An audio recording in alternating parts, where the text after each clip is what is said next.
Lake view কনভেনশনকে choose করার প্রথম reason হলো তাদের ইন্টেরিয়র।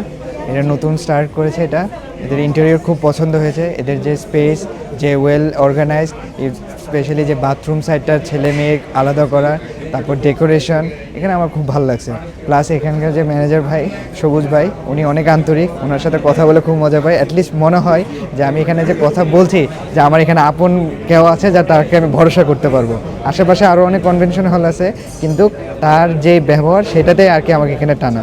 আর এখানকার যে খাবার খুবই ভালো, আর আমি অ্যাকচুয়ালি খেয়ে দেখছি, খুবই ভালো।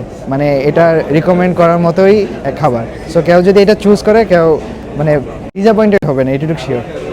আর আব্বুর যে এক্সপেকটেশন ছিল, যেভাবে চাইছিল, আব্বু আসার পর দেখে আব্বু খুবই খুশি হয়েছে যে না, এটা এভাবে করা হয়। ইভেন সবুজ ভাই বলছে যে এটাই ফার্স্ট টাইম করা। সো আমি অনেক লাকি যে এই লেক কনভেনশন হলে ফার্স্ট টাইম আমাদের দিয়ে শুরু হয়েছে। তো ভিতরে যারা করছে তারা সবাই খুশি। আর আমি যেই ইভেন্ট মানে ডেকোরেশন যেভাবে চাইছি, ভাইয়া আমাকে বলে দিয়েছে যে যেভাবে চাইছি সেভাবে করে দিবে। তো প্রাইসিং নিয়ে সব দিক দিয়ে ভাইয়া খুবই ভালো করে দিয়েছে।